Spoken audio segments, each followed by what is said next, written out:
Senate File Number 2986, number 7 on the calendar for the day, an act relating to local government, the second engrossment. Representative Pugh. Thank you, Mr. Speaker.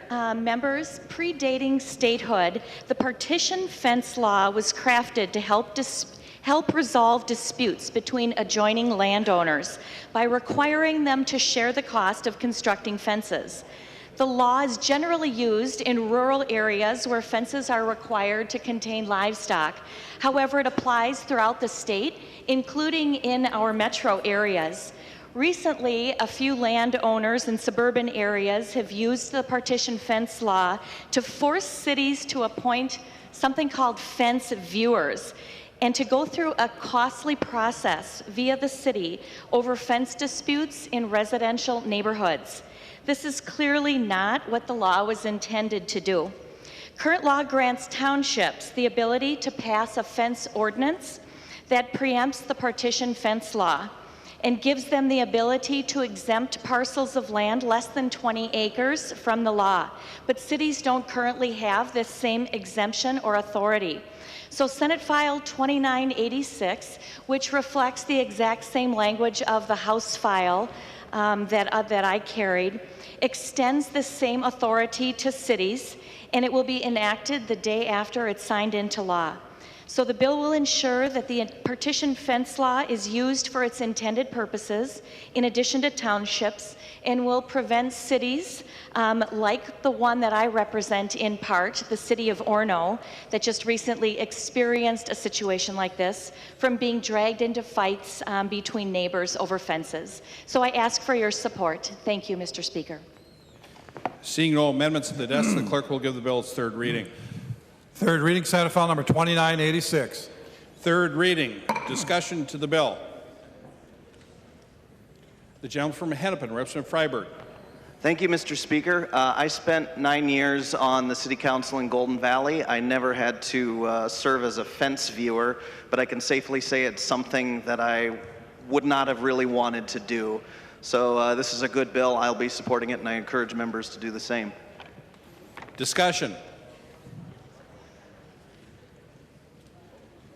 The gentleman from Dakota, Representative Hansen. Thank you, Mr. Speaker, and would Representative Pugh yield to a question?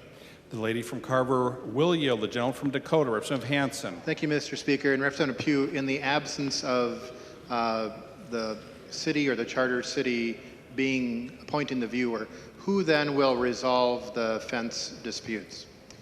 The lady from Carver, Representative Pugh. Thank you, Mr. Speaker. My understanding is that it will be resolved by the parties, by the individual parties, if the city has in fact exempted themselves and created this new policy. The gentleman from Dakota, Representative Hansen. Thank you, Mr. Speaker. And if Representative Pugh would yield to another question. The lady from Carver will yield. The gentleman from Dakota. Thank you, Mr. Speaker. And Representative Pugh, then would it go to court? Is it a district court function or what?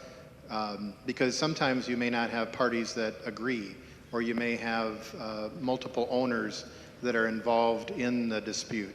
So if the parties can't agree, then who would resolve the dispute?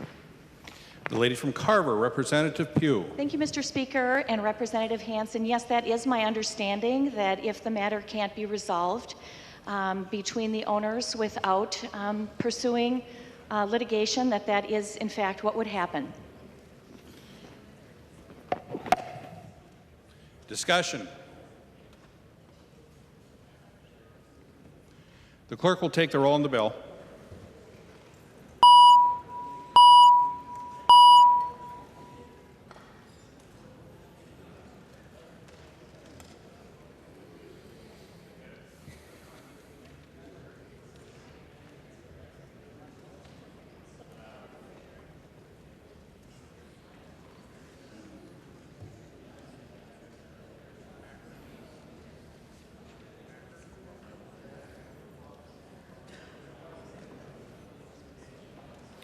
The clerk will close the roll.